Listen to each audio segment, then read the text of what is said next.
Ante todo, bienvenidos, bienvenidas a los aquí presentes y a quienes ya están conectados vía Zoom. Hay un grupo interesante de personas aquí, entre estudiantes y profesionales de la arquitectura y el urbanismo de Panamá, que están atendiendo esta invitación del Centro para la Integración de la Naturaleza y las Ciudades, CIC, y la Escuela de Arquitectura y Diseño para Latinoamérica y el Caribe, ISMU. Antes de dar algunas palabras más aclaratorias sobre de qué se trata este encuentro, quisiera pedirle a la arquitecta Erika que diera la bienvenida en nombre de ISMU a todos los presentes y colegados. Bueno, buenos días a todos.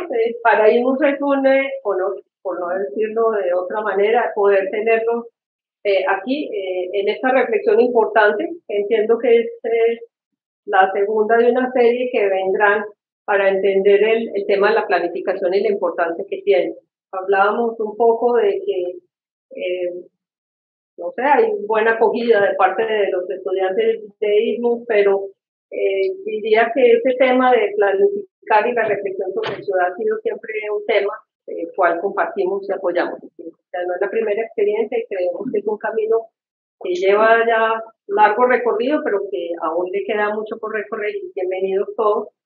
Parte de esta construcción de cultura que cuesta mucho trabajo sacarla adelante, pero que una vez se instala en una ciudad o en una comunidad es para resultados. Entonces, bienvenidos todos, ojalá las reflexiones que se den aquí sean productivas y, bueno, tratemos que sea necesario reunirnos y los recursos y el apoyo que podamos dar.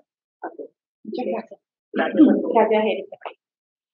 Bueno, mi nombre es Raiza Banfield, soy arquitecta y soy cofundadora con un grupo de colegas, el arquitecto Manuel Isturain. Ya lo fusioné. El arquitecto Manuel Trute. Es que son uno. El arquitecto José Isturain, la licenciada Yodalis Puello y otros colegas no presentes pero conectados. Somos fundadores y parte del Centro para la Integración de la Naturaleza y Ciudades, un esfuerzo para aportar a los municipios del país en la gestión integrada del territorio, entendiendo que ningún elemento es un accesorio, sino es parte de una organización territorial que incluye a la gente, a la naturaleza como esencia de la sostenibilidad en la gestión de ciudades.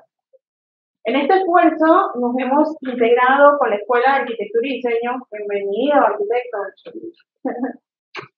Nos hemos integrado con la Escuela de Arquitectura y Diseño ISMU porque la parte académica de todo este esfuerzo es indispensable.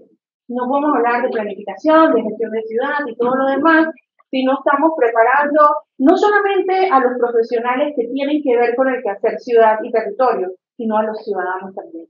Porque también los que viven y sufren o gozan la ciudad son parte fundamental de este esfuerzo de entender la ciudad y mejorarla cada día. Es ahí donde hemos firmado un convenio de colaboración con la escuela para que la parte académica sea una base súper importante en este esfuerzo.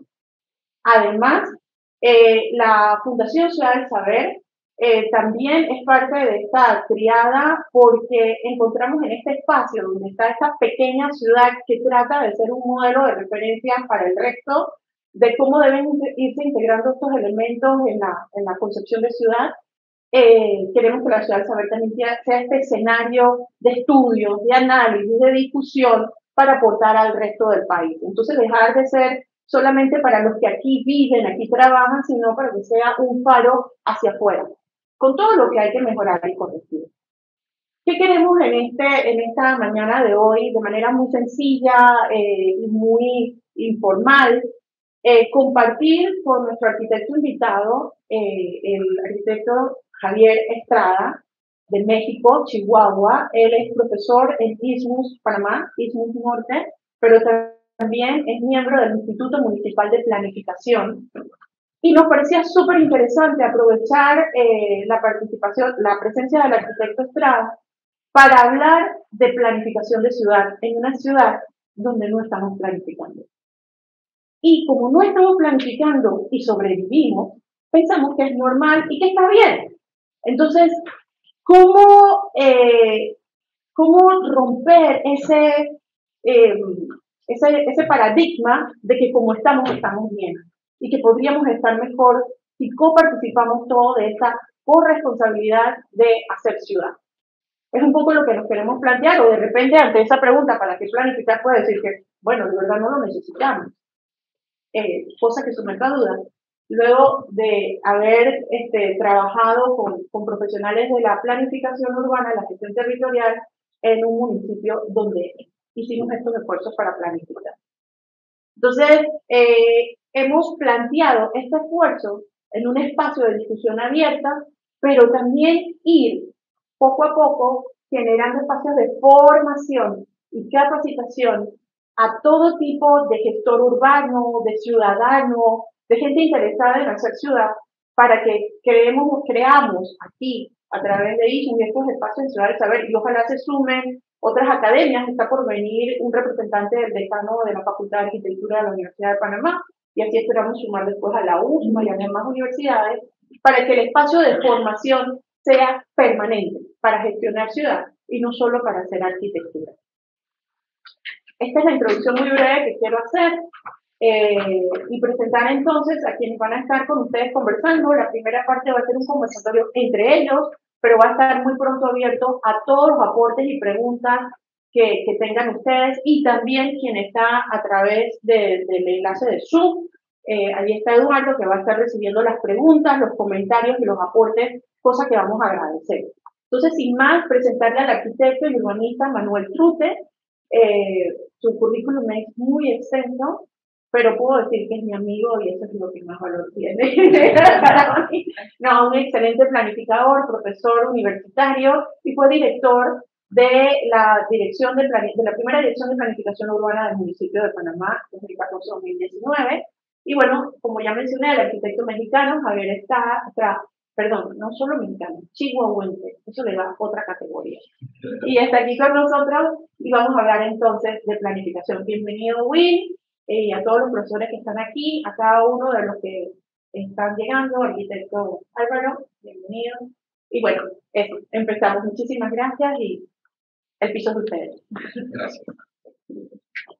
Bueno, pues ya, qué mejor introducción que la que me ha regalado Raiza con ustedes, para mí. Pero de nuevo, Erika, toda la escuela ISMUS, la misma Ciudad del Saber, igual, así, por estar considerándome en esta no casualidad de estar por acá. Ya de no creer las casualidades, pues digo, sin este agradecimiento, doy inicio a la presentación. Y bueno, me piden realizar un diálogo, ¿no? Dirigido a por qué planificar, ¿no? Y bueno, la pregunta creo que por muchos debería de contestar sola, ¿no? Realmente todos los días que nos levantamos para iniciar nuestro día a día, lo planeamos, ¿no? O planeamos el fin de semana, planeamos siempre qué vamos a hacer el próximo mes, qué vamos a hacer ahora para las fiestas de diciembre, o ustedes próxima semana que tienen esta semana de celebraciones nacionales, etcétera. Siempre planeamos. Realmente creo que el simple hecho de considerar que no vamos a planear nuestra ciudad ya se vuelve un poco absurdo, no como burla, ¿verdad? Solamente como anecdótico en ese término de cómo, ¿no? Del por qué deberíamos de planificar. Inicio con esta imagen y creo que, a lo mejor ya no me van a tomar en serio, ¿no? Después de ver. Pero yo en algún momento, también en un curso de planificación urbana, chicos en Chihuahua, les decía, a ver, vamos a planear un viaje, ¿no? Y entonces, pues cada uno inmediatamente empieza a decir, pues voy a subir a todos a una nave espacial, nos vamos a ir a viajar a otro lado. ¿Qué se llevarían, no? Vamos a viajar por una semana, un año. ¿Qué se llevarían? ¿No? Inmediatamente cada quien empieza a pensar en lo que más le gusta. Que mis libros, o si voy a ir a la playa, agarro mi ropa para playa, si va a ser frío, y cada quien empieza a planear. Pero les digo, recuerdan que este viaje de un año, tienen que llevarse el agua que necesitan, el jabón que necesitan, la ropa que necesitan, porque vamos en una nave espacial. Ahí no hay con que un portal místico que les va a traer lo que querían o se les olvidó, ¿no? Se les acabó, se les olvidó. Y entonces ahí empieza el debate, ¿no? Así, oye, ¿cómo que me limitas en mis recursos? ¿cómo que me subes a un lugar en el que mis recursos se van a acabar? Pues de pronto, o sea, ¿planeamos bien ese viaje o no? ¿O estamos excediendo el gasto de los recursos? Entonces ahí empezamos a rebotar las ideas de cómo deberíamos de planear. O sea, si este viaje lo estamos haciendo o no todos los días. Yo digo, hoy en la mañana me levanto en la casa del profesor, tengo que planear el curso, tengo que planear cómo llegar acá, si voy a desayunar, si voy a almorzar, ¿no? Entonces, cuando terminamos de hacer como esta discusión, les digo, bueno, nomás que se nos olvida que todos estamos en una nave. Y ese viaje dura lo que nos dura cada quien. Pero en un ciclo de vida de este año, de la rotación terrestre, también se nos olvida que nos estamos comiendo un planeta y medio por año. Nos comemos ese planeta y medio, más otro planeta y medio, y los recursos, ellos siguen su ritmo. Nosotros nos lo estamos acabando. Entonces, en esa nave espacial, si nos subimos todos, nos acabamos los recursos en 7 meses, en 8 meses. Y luego, ¿qué estamos haciendo? ¿No? Entonces, aquí yo empiezo con la reflexión. O sea, ¿realmente estamos planificando? Probablemente, pero ¿estamos planificando bien? O lo comentaba ahorita la arquitecta, ¿no? O sea, a lo mejor creemos que como nos ha ido bien sin planificar, y sigue lloviendo, o sigue cayendo fruta del árbol que está al lado de mi vecino, todo está bien, ¿no? Entonces, yo les pediría como que nos replanteemos primero esa parte, en parte anecdótica, ¿no? Ahora más temprano estaba viendo esta imagen con el arquitecto Bill, y bueno, o sea, parte de estas necesidades que tenemos, ¿no? Creo que a todos nos gusta comer todos los días. Entonces, hay personas que ya no tienen ese fruto o ese alimento a la mano, y ha tenido que suceder esto, ¿no? Por el lado izquierdo tenemos una imagen de La Habana. Creo que no tenemos que adentrarnos en por qué ellos están teniendo que hacer esto.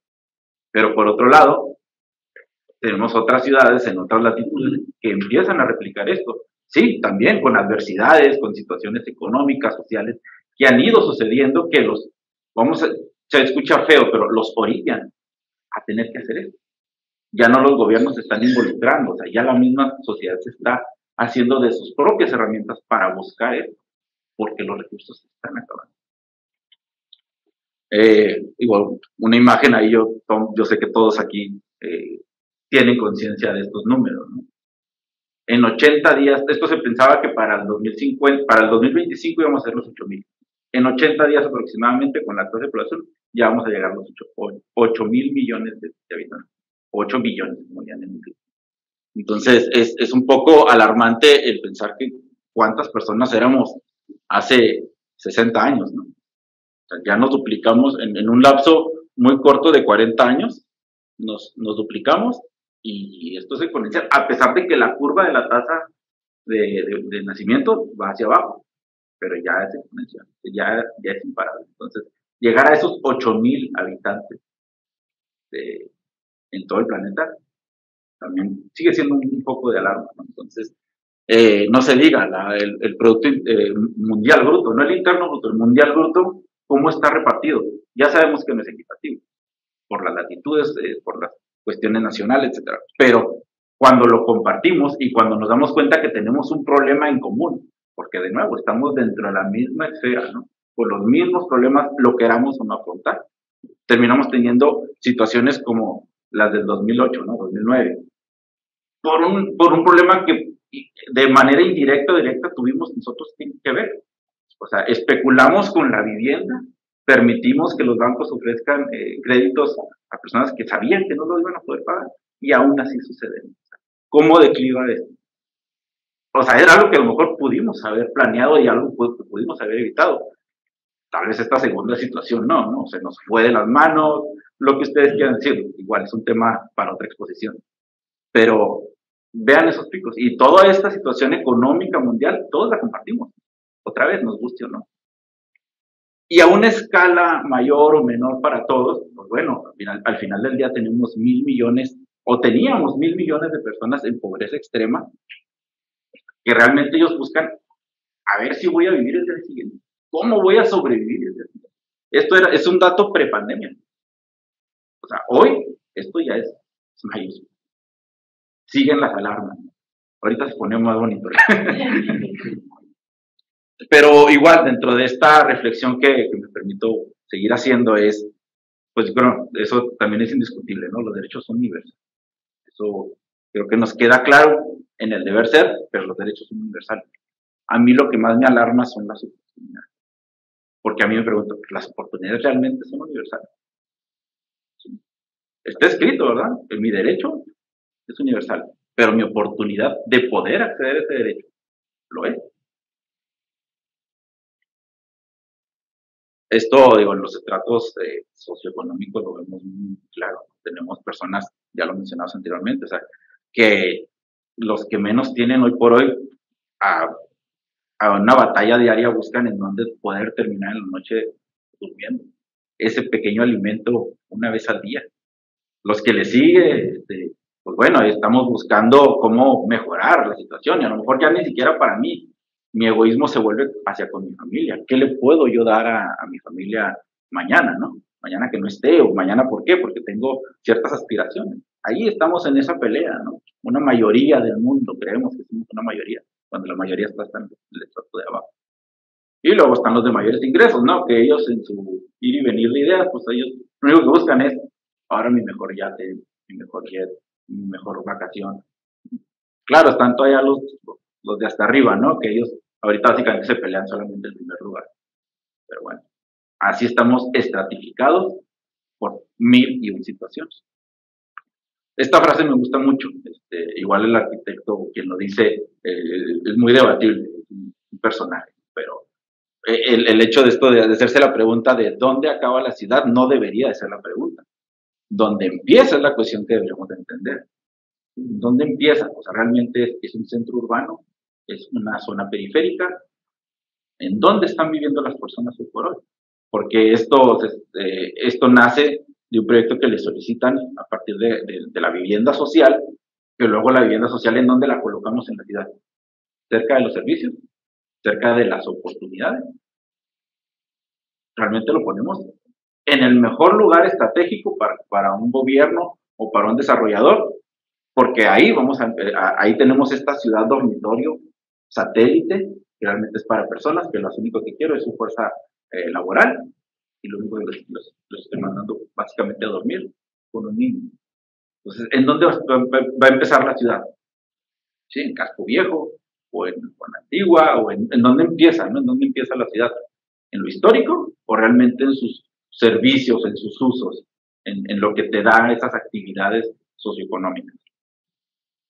Y bueno, pues esto me recuerda obviamente a las ODS o a lo que nos dice el derecho a la ciudad. Que hay 1001 estrategias derivadas de estos ejes, pero bueno, el derecho a la ciudad, ¿en qué momento realmente sigue siendo un derecho o una carta de buenas intenciones hasta que no esté aplicada a una acción específica? Les voy a contar una parte ya un poco con datos duros o se puede volver anecdótica, ¿no? En esta siguiente sección. Esta era la ciudad de Chihuahua, la mancha de la ciudad de Chihuahua en 1980, 40 años. Teníamos una densidad de 45 habitantes por hectárea, teníamos 385,000, no llegamos ni al medio millón de habitantes, con una extensión de 8,500 hectáreas. En estos dos puntos pueden ver un origen-destino, en el cual es la casa de un estudiante en las afueras de la ciudad, lo más lejano, y el otro punto más central, por acá, está su universidad. A ese estudiante le tomaba 22 minutos desde la primera parada del autobús a llegar a su escuela. Él vivía en la zona más libre, con esa densidad, con esa situación, para 1980. Pasa el tiempo, pasan 40 años y nuestra mancha urbana crece muy, muy ampliamente. Y ahora bajamos prácticamente en 10 nuestra tasa de población de habitantes por hectárea. Ahora ya casi llegamos al millón, no hemos llegado. Se supone la tendencia iba que vamos a llegar al millón para el 2020, no llegamos. ¿Por qué? Por tasa de crecimiento poblacional, pero también por temas de competitividad. Los chicos estudian y se van. Los que se quedan, pues tienen que buscar en dónde vivir. Y entonces ahora en ese buscar de vivir, ahora muy probablemente este estudiante que iba aquí a la universidad, ahora compró una casa por acá. Pero dentro de esta planeación de la ciudad y en dónde debemos desarrollar cosas, nuestra casa magna o la Escuela Autónoma de Chihuahua, pues la movemos para acá. Y ahora el hijo de este estudiante anteriormente, ahora él tiene que tomar este autobús y le toca tan solo 37 minutos llegar a la primera estación donde lo puedan transbordar para poder llegar. O sea, más otros 15 minutos, en el mejor de las situaciones. O llegar a la primera vía principal y todavía tener que caminar porque no está ni siquiera cerca. Caminar otros 10, 15 minutos en zonas en desarrollo todavía. Entonces, realmente, ¿cuál es el camino, no? ¿O qué es lo que queremos, que estamos buscando? Se supone que esto va para la mejora, ¿no? Pero desarrollar vivienda en esta zona, en esta zona, en estas zonas, donde los viajes evidentemente son más lejanos. En una ciudad que es completamente horizontal. Son raras las casas de habitación que superan los 2 niveles. Nuestro máximo potencial de 2 niveles. Y pocos rascacielos que hoy por hoy se están utilizando de una manera más bien como para vender la imagen o aspirar a vivir en él. Otra parte anecdótica, ¿no? Yo por acá les comparto un poco de mi vida privada, por eso el croquis. Mis papás, yo mismo, nosotros somos de una ciudad fuera de la capital, de la zona de la sierra del estado. Y ellos en buscar estas oportunidades deciden mudarse a la ciudad para que mis hermanos y después yo pudiéramos tener una mejor educación. Ellos, este es su trabajo, y ellos, 2 trabajadores sin estudios universitarios, compraron una casa a lo largo de 2 años, a 2 cuadras de su trabajo. Incluso los hermanos de mi mamá, una vivía por acá y otro vivía por acá, y ellos mismos también trabajaban en la misma zona, ¿no? Es la estación del ferrocarril. Y ellos ahí trabajan, ahí tienen su empleo, y aquí es en donde realmente se empieza a desarrollar su vida, ¿no? O sea, pudieron acceder a una vivienda de nuevo a 2 cuadras de su trabajo. De tal suerte que en la misma zona pueden ellos caminar al primer supermercado grande para hacer de sus abarrotes, o incluso, les cuento, esa es la tortillería. Bueno, entonces, la tortilla. Entonces, realmente tener la tortillería del gusto, porque había otras, ¿no? Pero esta es la tortillería a la que me mandaban después a mí por las tortillas, ¿no? Podía cruzar una calle principal y llegar por las tortillas y regresar a mi casa. Igual, ¿no? El supermercado. Yo recuerdo caminar con mis papás por el supermercado. Luego empiezo a crecer y aquí está mi kinder, mi jardín de niños. Yo puedo caminar, bueno, me llevaban, no iba solo, pero me llevaban a mi jardín de niños. Sigo creciendo, ya, mi primaria me quedaba una cuadra. Sigo creciendo y mi secundaria queda por acá. Aquí de pronto los vecinos nos poníamos de acuerdo y nos llevaban, hacíamos carpool, ¿no? Una semana nos llevaban, otra no, pero igual, un recorrido que te podía tomar 20 minutos caminando, digo, teniendo 12, 13 años, ya mejor. Sigo creciendo y mi preparatoria queda por acá. Y también puedo ir caminando. Había días en los que me llevaban, días en los que caminábamos en grupo. Sigo creciendo. Y mi escuela de arquitectura queda acá. Yo, para mencionar por aquí, este es el centro urbano de la ciudad, o el centro histórico. Aquí está la catedral. Y sí, pasa el tiempo, cosas que luego no razona uno, y me doy cuenta que la distancia más lejana que yo hice para ir dentro de mi radio de trabajo, de escuela solamente, era 1 milla, 1.6 kilómetros de aquí a aquí en radio. Y lo llegué a hacer, 27 minutos, media hora, caminando de mi casa a mi escuela.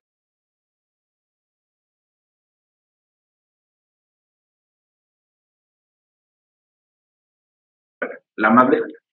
Luego esa, o porque quería, o porque tuve todas las... Me pongo a pensar, estuve tan enriquecido por mi ciudad y tan por una decisión que mis padres tuvieron la oportunidad, primero económica, de adquirir una vivienda en una zona tan céntrica, de poder darnos educación. No tuvieron carreras universitarias y se la dan a todos sus hijos. Entonces, esas oportunidades económicas sucedían, cosas que hoy por hoy no podemos presumir la mayoría de los mexicanos o en general. Y bueno, este replanteamiento pues me da a hacer otro radio y me doy cuenta que ahora que está muy de moda la ciudad de los 15 minutos, entonces yo vivía en la ciudad de los 15 minutos, pues a lo mejor la disfruté tanto que nunca me di cuenta. ¿Estaba planificada? Tal vez no, o sea, tal vez, si se fijan, por eso aquí sí me permití dibujar la traza, una traza completamente tradicional, manzanas de 50 por 100 metros, o sea, con unas distancias, equipamientos, servicios en plenitud. Entonces, esa ciudad de 15 minutos que hoy queremos diseñar son las que teníamos y ahora queremos regresar a ellas a través de la planificación. ¿O qué está sucediendo? Y bueno, ahora sí, paso a contarles un poco, ¿no? El instituto, el nombre oficial es el Instituto de Planeación Integral del municipio de Chihuahua. Anteriormente sí era el Instituto Municipal de Planeación. Unos cambios precisamente por lo fuerte que es la palabra integral. No te vuelves solamente, planificas, pero ¿qué? Integralmente. Títulos. En México hoy por hoy existen 38 implantes. Nosotros obtuvimos el cuarto implante instituido ahí en el país. Es un instituto muy pequeño. O sea, somos, el capital humano somos 33 personas, incluyendo el director. Este es vigilado de cierta forma por el Consejo de Planeación Municipal. Está constituido y este consejo lo hace muy fuerte. ¿Por qué? Porque lo hace transparente, lo ciudadaniza. ¿Ya? Esto te permite que toda acción, toda toma de decisión, ya sea de labores cotidianas o incluso de cómo se maneja el presupuesto, está vigilado, ¿no? Desde la presidencia municipal, iniciativa privada, academia, observatorios ciudadanos, está de una manera estructurada muy transparente. De estos 35, 27 tienen voz y voto, los otros 8. Y luego, bueno, nosotros tenemos un presupuesto de 22 millones de pesos anuales al 2022. Esto correspondió a este año al 3% del impuesto predial. En dólares, esto es 1,000 millones. No, perdón. Sí, estamos al dólar. Bueno, más bien te doy el dato. Por persona, por habitantes, ese sí me lo aprendí. Les tocaría a $1.20. De los 937,000 habitantes que tenemos, cada uno pone $1.20 y ese es el presupuesto. Si 22 millones en $20 redondeado es $1. 100 millones de dólares. Sí. Y bueno, la estructura, esta parte pues es muy organizacional, pero aquí si el director está viendo esto me va a regañar porque él piensa en una estructura $1 millón. Es una estructura muy horizontal, pero se desprende en estos departamentos, ¿no? Los administrativos, los jurídicos, completamente necesarios, y la parte de las ya como los del batallón de guerra, donde están los planes y programas, geomática, un departamento súper importante, vinculación y difusión, tenemos que salir a la calle y decir que estamos haciendo, para fortalecer a la sociedad. Nuestras actividades y competencias, bueno, pues básicamente la estructura fundamental para lo que está hecho es para hacer los planes y programas de desarrollo urbano. Nosotros lo podemos hacer porque está el capital humano para hacerlo. Incluso cada uno tenemos encomendado uno de los ejes, lo vemos, y cada uno tiene que empezar a desarrollar su documento, obviamente a través de una serie de talleres de participación ciudadana, ¿no? Donde nos acercamos y preguntamos, vamos recogiendo estos datos de campo y obviamente también estos datos que nos va generando ya la geografía. Tenemos otra serie de instrumentos, ¿no? Como los polígonos de actuación, los planes maestros, los planes parciales. Estos otros, algunos se han hecho dentro del plan, otros se licitan. Depende, por ejemplo, también de la cantidad de carga que traemos hacia adentro. Por ejemplo, cuando se están haciendo las actualizaciones del plan director, el equivalente al POT, plan de ordenamiento, y depende mucho, por ejemplo, de la injerencia, ¿no? Por ejemplo, el atlas de riesgos es una labor importante, por ejemplo, ese se licita, ¿no? O se ha licitado anteriormente. Hay otra serie de actividades, ¿no? No nos dedicamos completamente a hacer el plan de urbano, que son como estas actividades. El SIGMUN, que es una plataforma formidable del sistema de información geográfica.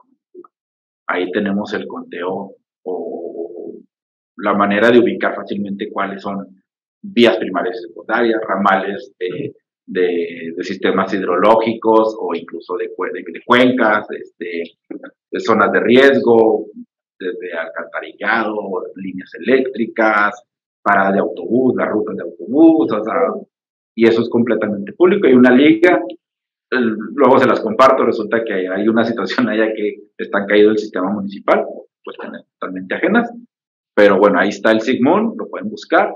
Tenemos otros programas que han sido políticas públicas como la de Ciudad Cercana para poder regresar a esta ciudad que les mostraba ahorita.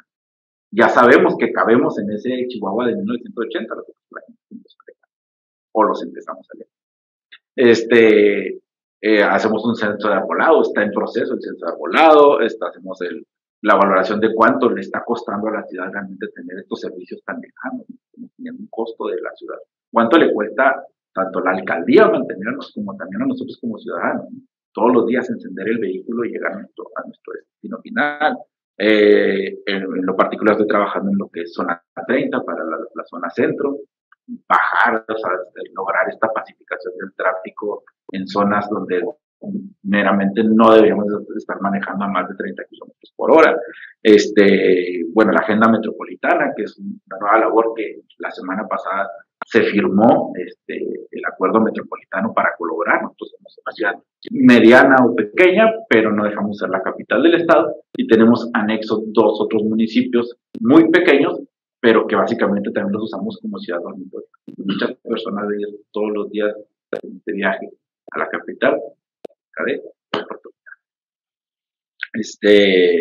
igual dentro de las actividades, decía la primordial o básicamente lo que es nuestro día a día es el trabajo del plan de desarrollo urbano del centro de población de la ciudad de Chihuahua. O sea, somos de injerencia municipal con algunos toques ahora que les digo de ya zonas metropolitanas, pero ¿por qué el centro de población? Porque realmente estamos concentrados en un polígono ya muy establecido y que precisamente lo que estamos desarrollando es que se respete este polígono ya para no ensancharnos más, tener las zonas de reserva y saber ya dónde estamos ahorita, así consolidados para realizar este verdadero desarrollo.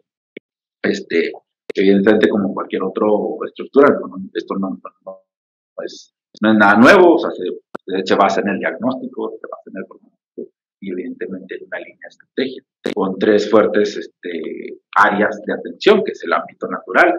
No nos vamos a poner a leer todo eso, pero cómo tenemos que atender bien desde el origen, desde el ámbito natural, en dónde estamos ubicados, por qué estamos ubicados ahí. El continuo urbano, todos sus sistemas, ¿no? Todos los sistemas que nos conectan, que nos brindan de los servicios, y lo que ya es la consolidación del área urbana a través de cada uno de los ejes o de los sectores, el sector de vivienda, el sector de movilidad, de infraestructura.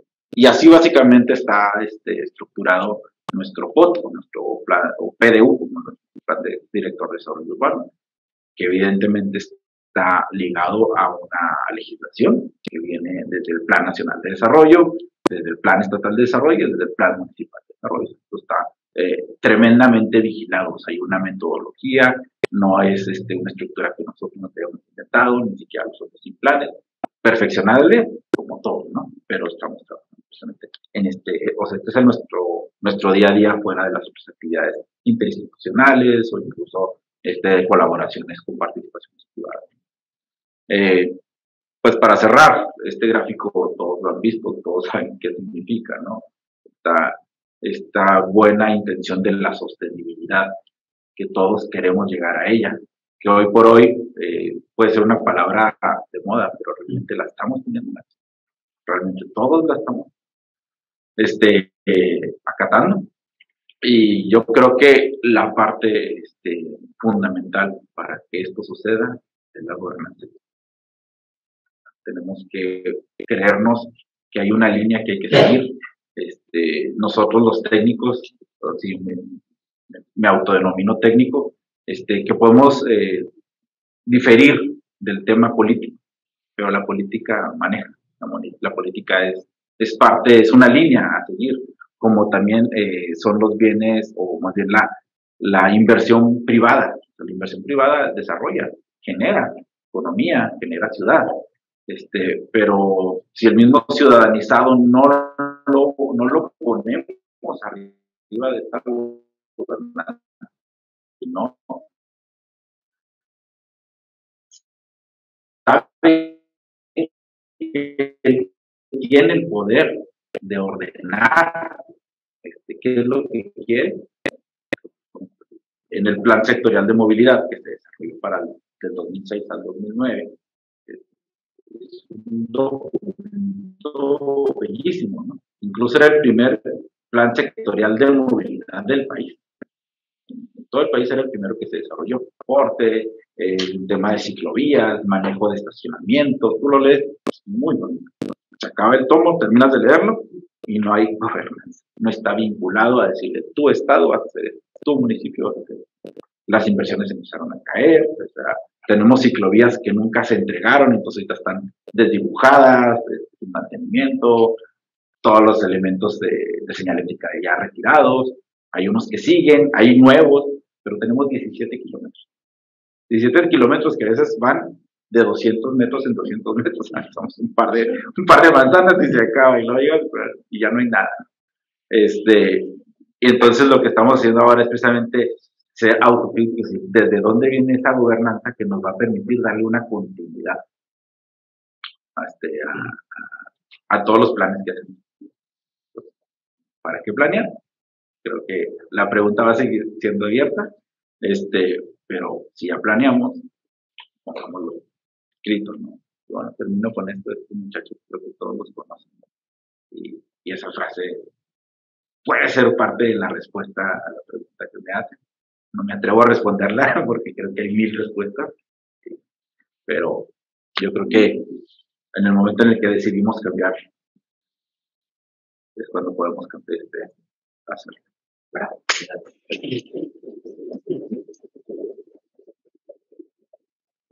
Podemos dejar la imagen ahí. Claro, sí, es bonita, ¿no? No, sí. Mi nombre es Manuel Trute, hago parte del CINC también, y me toca conversar un poco contigo a partir de esta pregunta y conversar con ustedes también. El diálogo está abierto entre nosotros, entre ustedes y los que estén interactuando también por el canal de Zoom. Me gustaría saber también sus preguntas o sus comentarios en por qué planificar. Yo creo que por qué planificar se cae de su peso. Efectivamente, esa nave tiene recursos limitados. Y más que discutir si lo han hecho bien o lo han hecho mal, o utilizar la ciudad de Chihuahua y sus instrumentos y su institucionalidad como un referente, yo creo que es como encontrar puntos en común. Yo creo que tenemos muchas cosas en común. Ustedes han pasado por procesos que nosotros estamos en este momento aprendiendo. Yo siempre he usado el eslogan que el municipio, en el caso del municipio de Panamá, y lo pudiera extender al resto de los municipios del país, están aprendiendo a ser municipios.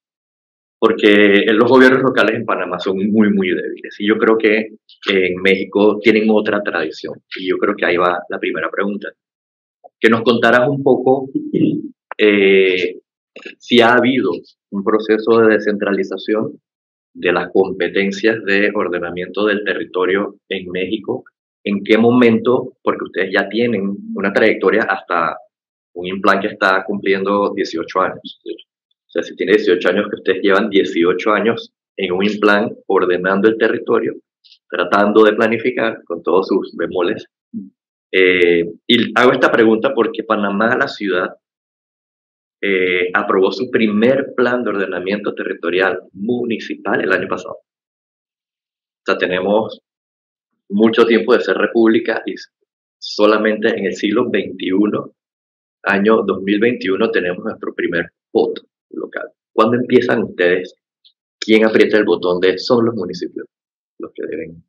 Ok. Creo que el primer ejercicio como plan de desarrollo urbano se hizo en el 92. Con ejercicios también, o sea, de entrada tecnológicos, ¿no?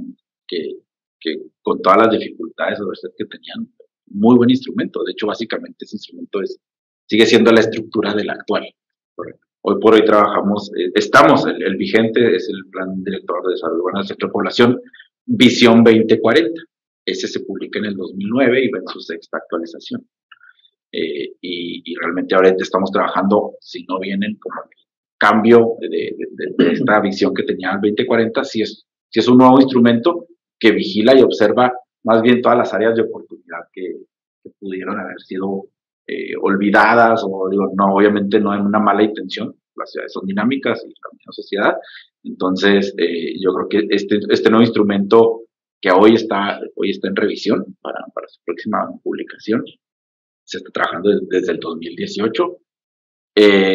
Entonces, digo, realmente la respuesta es, empezamos en el 92, se ha trabajado pues ya por 20 años hoy, pero ya como instituto, que se inauguró en el 2004, trabajaron en una segunda versión, inicia la otra, te digo, la del 2009, y yo creo que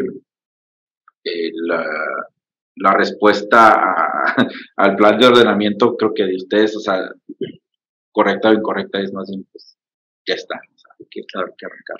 Y ese proceso se hace a través de un marco de descentralización de la administración pública que le da poder a los municipios, que está en la Constitución, que evoluciona de alguna manera, y en el 92 es la descentralización la que genera esta posibilidad de un instrumento que ya tiene 20 años. Sí, el plan, la misma Constitución la Constitución Nacional nos dice que sí, todo esto, la planificación recae en los municipios, como el de la seguridad. O sea que tienen 22 años planificando desde el municipio y reforzando y madurando cualquier tipo de dinámica. Y lo digo precisamente porque en Panamá el proceso de descentralización realmente empezó en 2009 con la Ley 37 de descentralización, que le otorga a los municipios una serie de competencias, entre esas las de planificar sus territorios, pero se pone en pausa por falta de recursos y se retoma en 2015. Entonces, nuevamente estamos en el siglo XXI aprendiendo a descentralizarnos y aprendiendo también a planificar nuestro territorio desde el punto de vista municipal. Y la siguiente pregunta ¿es tarde? ¿Sería tarde para una ciudad que ya está consolidada, que tiene 1 millón y pico de habitantes, que tiene obviamente toda una serie de problemas muy parecidos a los que tiene Chihuahua y otros centros urbanos en México? Te lo respondo con otra pregunta. Por supuesto.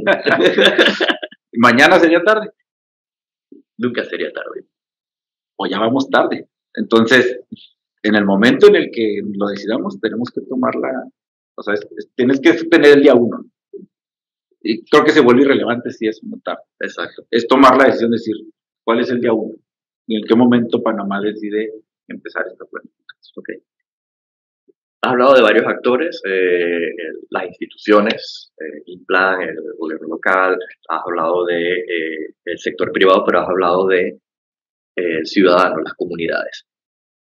Hace 20 años, cuando empiezan, en 1992, empieza también algún tipo de movimiento de construir ciudadanía que pueda opinar de manera informada sobre la ciudad que quiere y esa interacción, cómo sucede o cómo evoluciona. Sabemos que al principio es muy incipiente, puede ser hasta procesos muy catárticos, pero se empieza a construir un diálogo de las instituciones con la ciudadanía. ¿Cómo ha sido eso durante todo este tiempo a través de precisamente esta institución y sus procesos? Ya, yo creo que, por desgracia, no te puedo responder lo del 92 al 2004.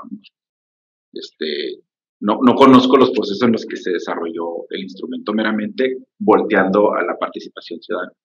Pero evidentemente desde que surge el plan como un organismo descentralizado, creo que lo olvidé, es una parte importante que se mencioné, lo primero que hace por la mera competencia que tiene es que tenga siempre la participación ciudadana, o sea, de primera mano. O sea, siempre es a través de los talleres, de participaciones, de consultas, recoger esa información. Entonces, Del 2004 digo, en adelante, que se empiezan a desarrollar ya in-house el plan director, porque anteriormente lo hacía el gobierno municipal con una dependencia directa, ¿no? Estaba descentralizado. Ahí no te puedo tener la respuesta, una disculpa, pero desde el 2004 hacia hoy sí podemos, lo voy a decir así, presumir que es un documento con una fuerte participación ciudadana. ¿Cómo el Implan abre esos canales de comunicación? ¿Son talleres? ¿Hay un proceso permanente de contacto con la ciudadanía? ¿Qué tipos de canales usan para que la ciudadanía se informe, reaccione de alguna manera y diga, digamos, sus necesidades y aspiraciones? ¿Son puntuales estas participaciones cuando hay un proceso de esto o se mantiene una comunicación constante a través de? Se mantiene una comunicación constante porque siempre estamos desarrollando foros, que se le llama últimamente el foro de ciudad. Siempre está un canal abierto. Yo les mencionaba ahora que veíamos la estructura, el área de comunicación y difusión. Todos aquí lo saben, o sea, las redes sociales hoy fue el quinto poder, cuarto, quinto poder, ya quién sabe en cuál vamos. Y tú para el gobierno. Y realmente el estar afuera, el estar diciendo por qué y para qué existimos, ¿no? El plan ha sido muy importante. Entonces, siempre tenemos que tener una presencia, o sea, incluso todavía nos tomamos mente, eso es lo que hace el plan. Siempre va a suceder, ¿no? Pero fuera de esta labor cotidiana de siempre tener abierta el canal de comunicación, sí, la respuesta es cuando estamos haciendo una actualización, son los talleres, los conversatorios directos con mesas por sectores, se abre la invitación completamente, es itinerante, o sea, no se hace en una sola zona de la ciudad. Incluso en esta última revisión se abrió ya a la zona metropolitana, ¿no? Fue a los otros dos municipios, se hicieron estas mesas de trabajo, donde se recolectó toda una escritura. ¿Qué hace el alcalde mientras tanto? Mientras tanto, dentro de este proceso, de este peloteo, se involucra, aparece, está. No, completamente, y, o sea, incluso te digo, el mismo PDU viene observado del Plan Municipal de Desarrollo. O sea, el Plan Municipal de Desarrollo evidentemente cambia durante cada alcaldía. Nuestras alcaldías son de 3 años, el gobierno estatal es de cada 6, coinciden los 3, 6. Y estos planes evidentemente surgen de una nueva estrategia del gobierno entrante, ¿no? Arrastran, claro está, mucho o poco de lo que se trabajó en el gobierno anterior, pero sin duda hay una conexión inmediata de lo que pueda decir el plan municipal de desarrollo a lo que el mismo plan director urbano le dice. Si están vinculados, el alcalde conoce, el alcalde tiene una silla con voz y voto en el Consejo de Planeación Municipal. Son los jefes del plan. Sí. Me interesa mucho y nos ha interesado mucho el tema de la participación ciudadana porque en una administración pasada se abrieron muchos canales de comunicación con la ciudadanía para preguntarle precisamente qué ciudad queríamos. Y se volvió una catarsis porque durante mucho tiempo esos canales no existieron siquiera y se fue, digamos, inflando este globo diciendo esto es un caos, nadie la reflexiona, nadie dice nada y de repente vamos a las comunidades, le preguntamos, bueno, vamos a planificar, ¿qué te parece? Y el diálogo fue bastante duro, fue doloroso. Había mucho por decir, ¿no? Exacto, pero había que hacerlo. Y a mí me parece que esta presencia permanente de comunicación con las comunidades o con los distintos actores, no solamente a la comunidad residente, sino los otros distintos actores es muy importante. Yo tengo una anécdota y aprovecho porque me pareció muy gracioso. Yo fui invitado a un foro de movilidad en Bogotá, Colombia. Hablé, tal, no sé qué, después me tocaba que me llevaran al aeropuerto un taxi. Me conseguí en el taxi y en el camino el taxista, muy amable, bogotano, me dice, ¿y usted qué hace? Yo trabajo en planificación urbana y tal. O sea, los 40 minutos que me tomó de la ciudad, del centro al aeropuerto, el tipo me habló de zonificación de lo que son eso. ¡Wow! El taxista. Entonces, hay una población informada que tiene una opinión construida, o bastante construida, y no un supuesto. Me pareció que a mí, que ellos habían tenido contacto también permanente con algún tipo de administración que abría las puertas a ese tipo de información. Voy al otro actor, el político. Al final todo esto son voluntades políticas, como lo decías tú. Nosotros somos los técnicos que podemos tener una postura o no, pero el político, digamos, que abre esa puerta. Está convencido de la planificación, de por qué planificar en el caso de tu experiencia. Sí. Dice, esto hay que hacerlo. Sí. Tenemos que ir a la calle, tenemos que preguntar, me tengo que sentar con las personas, tengo que abrir una mesa de trabajo con los distintos actores. No le tengo miedo. No, y esa respuesta sin duda es un sí, o sea, es un rotundo sí, porque creo que por cuestiones socioculturales, Chihuahua lo buscan, por desgracia, tiene un tema ahí de violencia que se encuentra en los medios amarillistas, ¿verdad? Pero yo creo que precisamente esta serie de errores y de cuestiones que nos han llevado a solucionar lo que ya sabemos que estaba sucediendo, que adolece, es muy sincero la acción política en la que dice necesito planear, necesito planificar, al punto en el que yo creo que por ejemplo esa es una de las partes del por qué se le agregó esta parte de integral al plan, porque se empieza a volver un gestor o un coordinador de los proyectos que la misma alcaldía, nadie los estaba vigilando, no hay una gerencia, vaya. O sea, porque de pronto tenemos muchas direcciones que alguien podría pensar que es la misma, la dirección de obras públicas y la dirección de infraestructura y la de parques y jardines. Pudiera estar en lo mismo. Bueno, te lo explican y ya entiendes por qué. Pero al final del día, parques y jardines está trabajando en una zona con obras públicas y nosotros tenemos un instrumento de planeación y los tres están descoordinados. Y hoy por hoy, sí puedo decirlo, el alcalde se entera de esto y dice, por favor, pónganse de acuerdo. Y él manda la instrucción, pónganse de acuerdo. O sea, va a ser a través del canal de comunicación. Precisamente porque ya nos enteramos, tal vez tarde, es que siempre podemos pensar que vamos tarde, pero ya nos enteramos. Manos a la obra. Bien.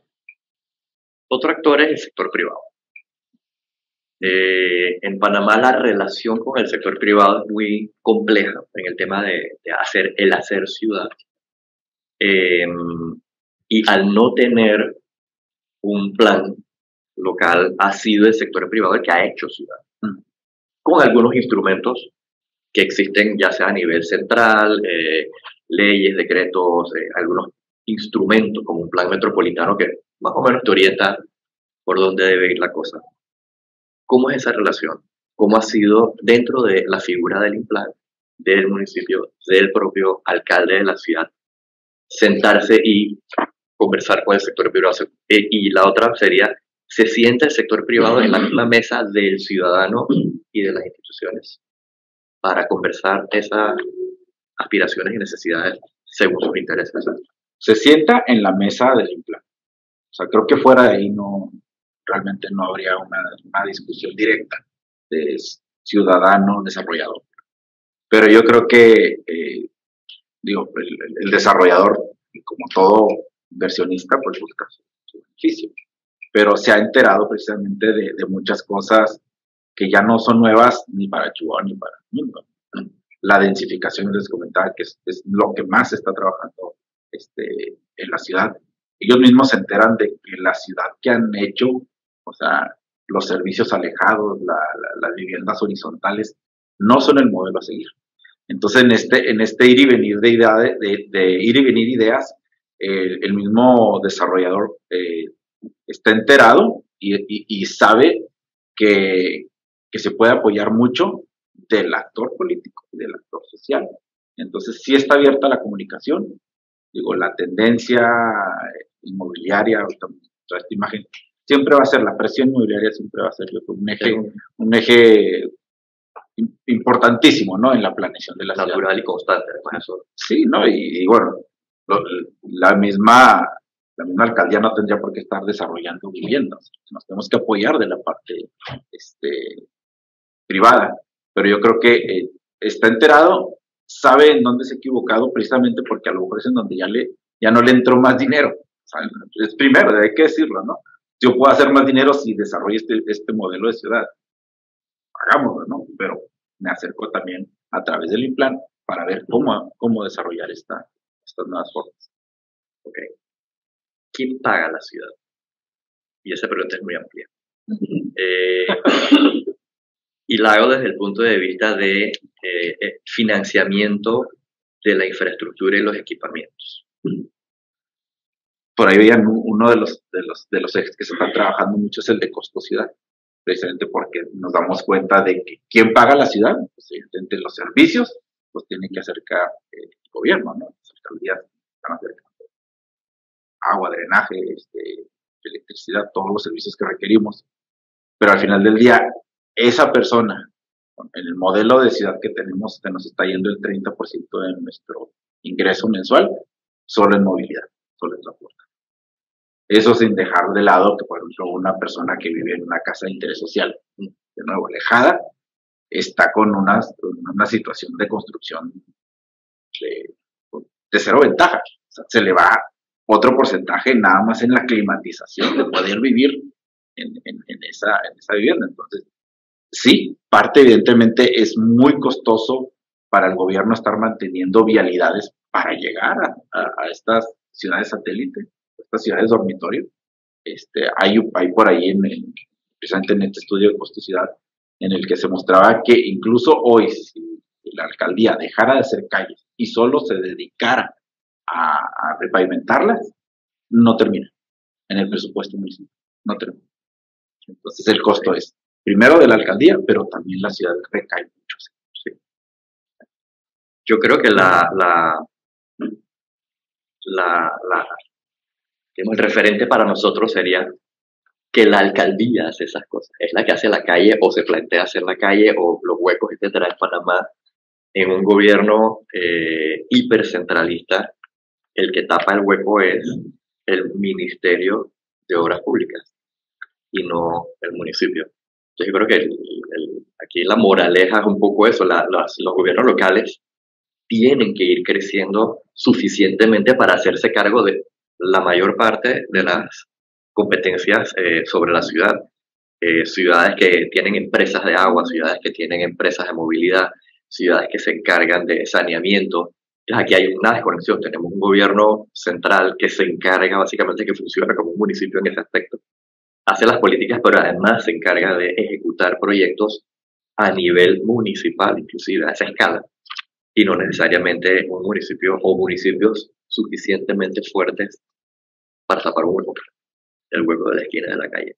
Yo quería abrir un poco el diálogo con nuestros acompañantes aquí adelante. Eso me quedó algo que dijiste, una población informada como estudio construido. Le doy la mente porque para mí es una cosa muy importante y todo lo que se tiene que hacer. Que obviamente está la gran necesidad de construir una ciudad saludable y la necesidad de planificar. Pero todo eso viene con el juego o la belleza. Entonces, hablamos de factores, de qué se necesita para que esto pase, para que la planificación tenga la gestión, tenga la ejecución. Necesitas la gobernanza, necesitas las políticas públicas, necesitas a la sociedad civil, las personas, la población. Entonces está también el actor del sector público, privado. El sector privado, dijiste que es gran parte de quien desarrolla el país, pero quizás no lo hacen de la forma responsable. Obviamente, por lo menos aquí en Panamá, Entonces, todo esto es importante porque al final del día, esa parte de educar, no solamente educar a la sociedad civil, que las personas que al final forman estos municipios, estos talleres, sino también es educar y es convencer a los políticos de cómo escogemos a nuestros políticos. O sea, toda esa cosa es hablar en diferentes lenguajes para transmitir nuestra necesidad de construir un país responsable y saludable. Entonces, ¿cómo lo hacemos? O sea, ¿cómo convencemos a todos estos actores? Eso para mí es lo más importante. Entonces, ¿cómo tú al sector privado, que necesitamos porque es el poder adquisitivo y estamos invirtiendo, cómo lo convences para que ellos entonces puedan invertir en el crecimiento de la ciudad de una forma responsable? Tienes que hablar su lenguaje. Al igual que cómo tú educas a la sociedad civil a los diferentes municipios que, como alguien dijo por ahí, o sea, no está funcionando. Entonces, hay uno que está fuerte, pero los otros están aprendiendo. Entonces, la descentralización todavía no termina de pasar. Todo esto es muy importante porque hay tantas, o sea, este espacio que está ahorita, tantas personas que quieren hacer las cosas bien, porque al final no logramos empezar o terminar, se están haciendo, pero siento yo que por eso también, o sea, esa fortaleza de cómo se transmite y cómo se convence a todos estos actores. Tengo a la arquitecta Raiza. No, una aclaración. Me dice Eduardo, que está siguiendo el Zoom, que como las preguntas allá no se escuchan, si tú las repites, vale. Pero como Mía hizo más que una pregunta, si alguien tiene un comentario, entonces se acercaría aquí y así también el público conectado puede. Pero ya no, sí. Ya Manuel va a resumir tu comentario. Pero igual, ella sí se escucha lo que ella está diciendo. Aquí se escucha, es allá que no se escucha. Ok, entiendo. Sí, no, la arquitecta yo creo que hace una reflexión interesante y toma una parte del diálogo en donde la sociedad informada, esa construcción de ciudadanía para opinar sobre qué ciudad quiero, y además hay varias ciudades, porque todos tenemos una ciudad, esa ciudad no es la misma para todos.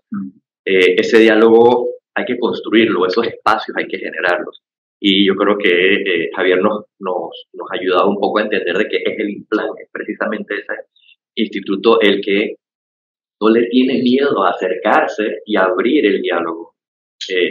Yo creo que tenemos la sensación de que en el caso de Panamá, esos canales de comunicación están cerrados, no tenemos esa interacción con el gobierno local en el tema de, por ejemplo, planeamiento urbano u ordenamiento territorial. Es indispensable que los gobiernos y los políticos se acerquen y no le tengan miedo, porque además son espacios que a veces se pueden hasta salir de control. Yo creo que el mayor miedo que tiene el político cuando hay una consulta pública, preguntar es que además de reclamen todo lo que ha dejado de hacer, además de para lo que era aquella consulta. Álvaro. Sí, por favor. Sí, por favor. Pero lo más cerquita que pueda. Aló. ¿Es el micrófono está allá? Sí. Sí, adelante. Mira, tú dijiste que allá se pagan impuestos. Eso, okay. Eso dice la ley. Aquí no. Okay. Entonces, ¿el municipio vive de qué? De los impuestos sobre la tierra. Prediales. Aquí no existe. El municipio allá tiene 500 años, ¿no? Y se ha ido fortaleciendo a lo largo de este tiempo después de que son república. Aquí no. Entonces no es comparable para nada la situación de Panamá con lo que se vive allá.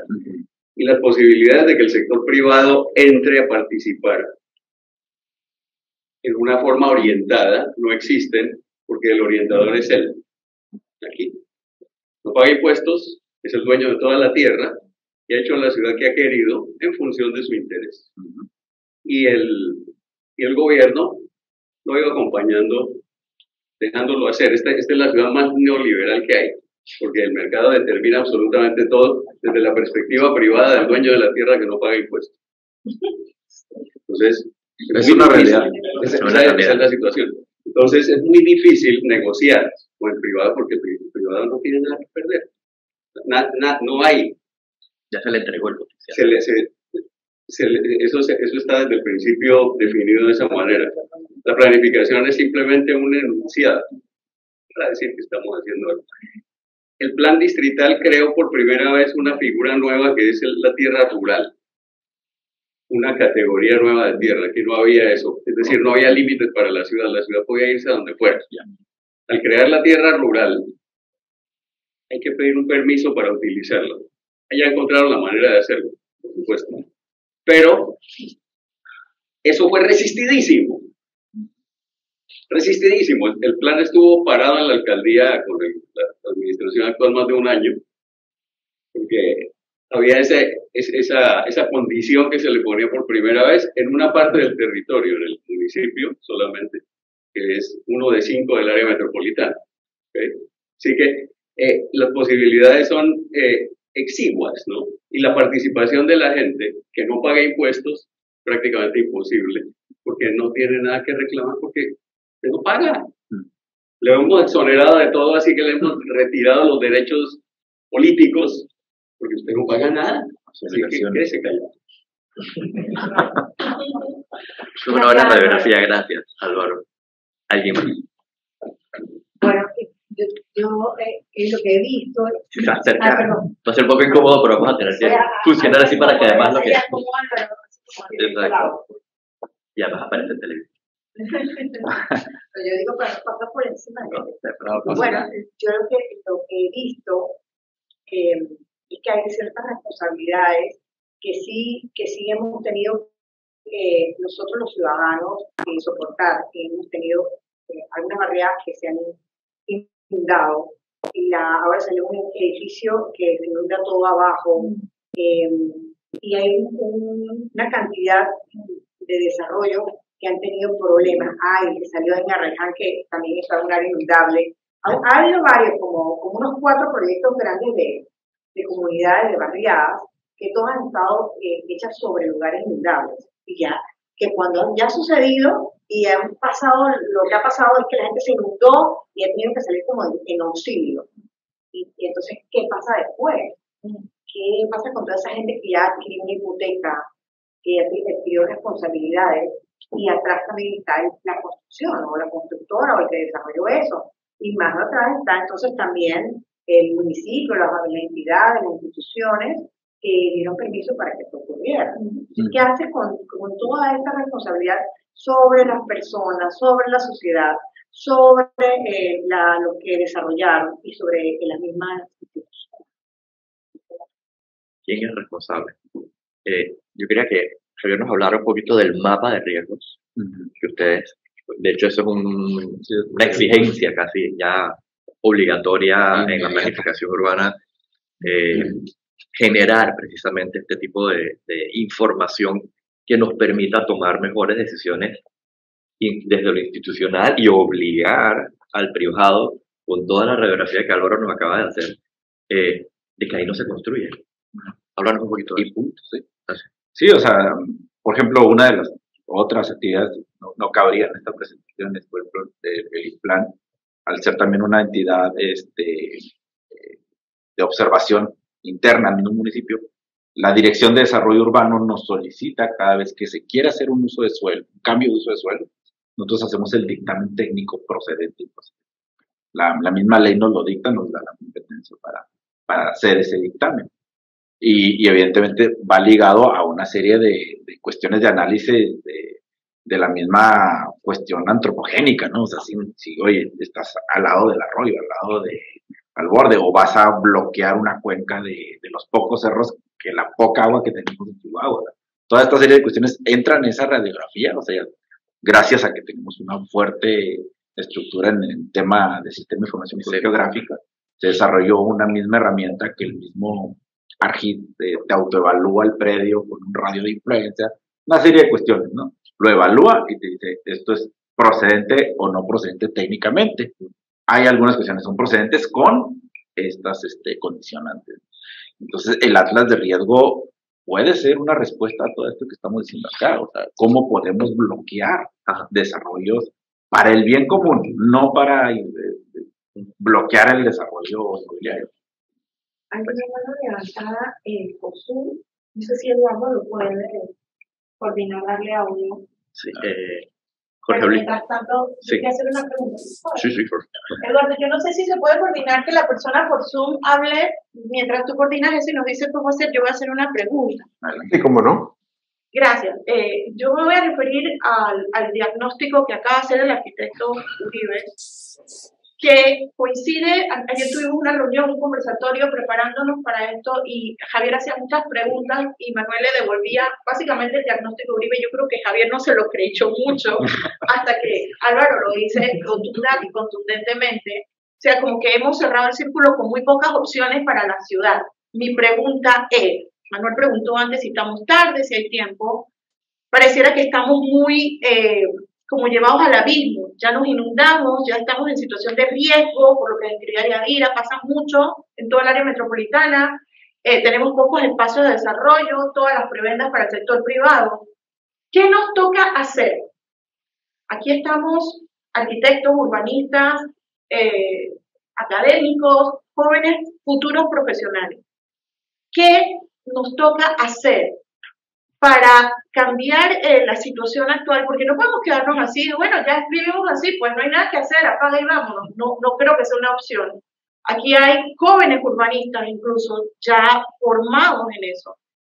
¿Cuál sería, si esto fuera el inicio del Implan hace 20 años en Chihuahua, cuál sería la situación de Panamá? O sea, ¿qué nos toca hacer a nosotros cada uno como ciudadanos y profesionales y tal vez ojalá nos estuviera escuchando algún político dentro del Zoom, para cambiar ese paradigma y para activar un proceso que revierta la situación de crisis, porque Panamá está en una crisis urbana, nadie lo puede negar, de crisis en donde estamos y donde somos parte de alguna forma, porque todos estamos haciendo algo de gestión de ciudad.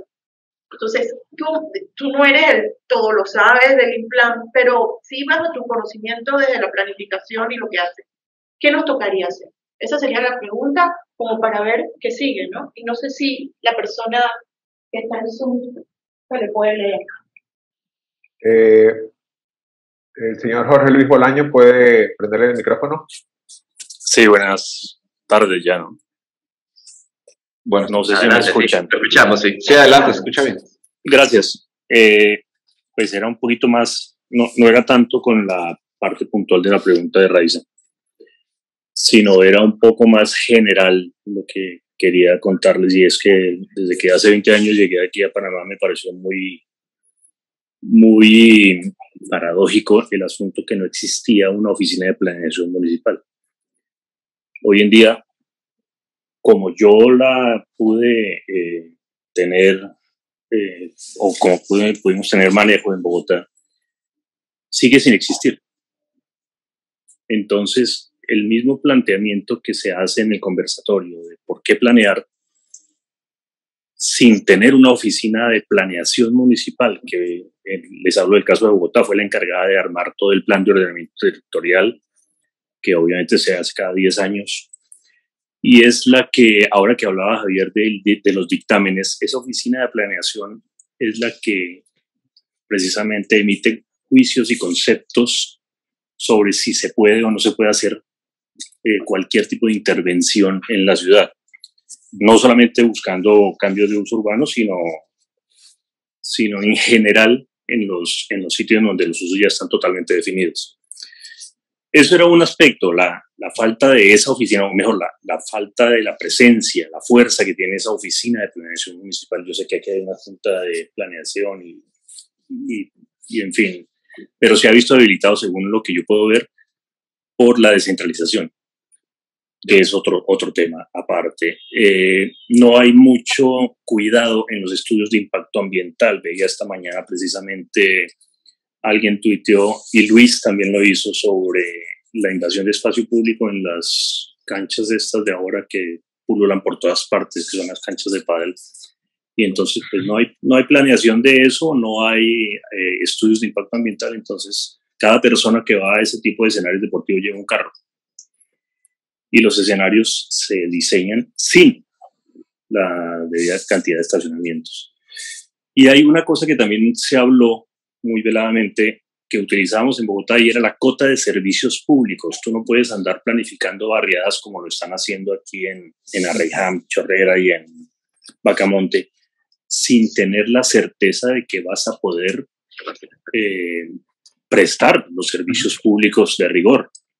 Si tú no tienes plantas de tratamiento, si tú no tienes la acometida de un acueducto, si tú no tienes suficientes subestaciones de servicio eléctrico, pues vas a terminar construyendo cosas, como decía ahora la señora que participó, en donde el problema le queda a los usuarios, a los que compraron. Claro. Porque las promotoras se arman para el proyecto y se desaparecen después de los proyectos. Debería haber una forma en que definitivamente fueran responsables por los próximos 50 años o algo así. Pero bueno, eran un poquito, es un poco de lluvia de ideas o lluvia de comentarios que quería hacerles. Desafortunadamente no alcancé a llegar allá, pero bueno, afortunadamente pusieron ustedes el Zoom. Tenemos mucha tela para cortar. ¿Qué podemos hacer? Como decía Raiza, yo creo que empieza por adecentar la parte política, que sin eso no tenemos absolutamente nada, como ustedes lo decían al principio. El alcalde tiene que estar totalmente involucrado en todos estos procesos. Si no está involucrado el alcalde y por consiguiente la empresa privada también, porque la empresa privada juega en nuestro país, Panamá, un papel supremamente importante en todo este desarrollo urbano, pues no vamos a poder lograr demasiadas cosas, ¿no? Entonces, si se puede adecentar y buscar a alguien que no le importe tener un costo político para poder hacer cosas en pro de la ciudad, ahí sería un muy buen inicio para poder adecentar las cosas. Muchas gracias, no me quiero extender, muy amables, y gracias por el espacio. No, muchísimas gracias a ti. Buenísima tu reflexión, creo que estamos en la misma página en lo que se está discutiendo acá. No sé si tú quieres agregar algo. Yo creo que, bueno, exacto, agregarlo, contestarlo. Sí, que sí, evidentemente se cruzan, ¿no? Tienen que ver. Yo creo que a lo mejor la primera respuesta que nos deberíamos de dar es que siempre estamos peleados, o sea, seguimos peleados otra vez con el actor político, con el desarrollador y nosotros los ciudadanos, y nos quedamos ahí en medio, entonces no llegamos a ningún lado. Repito, perdón por regresarme a la primera diapositiva, es que se nos olvida que estamos en la misma nave, ¿no? Entonces, mientras continuemos peleados, no va a suceder el día 1 de la planificación, mientras el alcalde no entienda que si sigue permitiendo que esos desarrollos se hagan de una manera no planificada, o con que sea estas cuotas de servicios, si las cumples o no las cumples. O sea, si no entendemos que somos tanto parte del problema como parte de la solución, no va a suceder nada. Entonces, el ciudadano definitivamente tenemos que creárnosla, el poder de realmente cambiar estas realidades. O sea, y yo creo que los instrumentos, o sea, todos los instrumentos legales que puedan ahorita ya tener y los que se puedan escribir para construir estas maneras, es que no se trata de estrangular lo que el propio desarrollador haga. O sea, también él ahorita ha hecho lo que quiere porque puede, porque no le han dicho por dónde, y evidentemente él va a buscar su beneficio. Sí, dejando a lo mejor un buen desarrollo con X o Y elementos para hacerlos más bien como de servicios o de bien solamente para ese polígono. Pero si realmente no lo acercamos al diálogo y seguimos de nuevo, o sea, seguimos nosotros como sociedad viéndolos a ellos dos siendo amigos de repente y de repente enemigos, ¿no? Si no nos metemos ahí en medio, si nuestras mismas legislaciones no nos dan el poder de poder meternos en la toma de decisiones, ahí yo creo que no vamos a poder salir. Yo voy a rescatar algo que Mía tocó y que era la parte política, el candidato. Si mañana fueran las elecciones, ya sea de presidente, aquí votamos todos en un solo tajazo, presidente, alcalde, diputados, etc. Si mañana fueran las elecciones, ¿qué le exigiríamos? Yo creo que aquí hay que construir al candidato. No que el candidato nos diga qué es lo que él va a hacer y nosotros simplemente nos comemos lo que él dijo que iba a hacer. En donde no hay una cantidad de temas, por ejemplo, el de ordenamiento territorial, de la mejor ciudad, el tema de servicios, de la equidad, etcétera, no está planteado. El político no te trae eso. Yo creo que nosotros, y contestándote un poco la pregunta también, nos toca decir de abajo para arriba eso. Yo quiero que tú me digas a mí, señor político, si en tu plan tú vas a resolver este gran lío que tenemos sobre la planificación, los instrumentos de planificación, una ausencia de una dirección de planificación urbana, la posibilidad de un plan estilo panameño. Esa discusión el político no te la trae. De hecho, nunca la discute, la evita y cierra los canales de comunicación. Entonces, yo creo que un poco la respuesta es, la cosa viene de abajo para arriba, en la medida en que la ciudadanía está informada de lo que debe ser y de lo que quiere, de manera justa y dentro de lo posible, poder exigirle a un candidato. Porque independiente de esa trayectoria. Por supuesto que sí. Está habiendo un cambio. Yo tengo a Carlos. Yo sí. Sí, por favor, Carlos. Vale. Claro.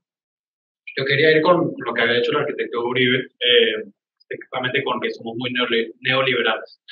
Y lo que pienso es que pensar en crear el candidato efectivamente es un buen paso, pero eso da muy a largo plazo y el candidato siempre está regido por los intereses económicos.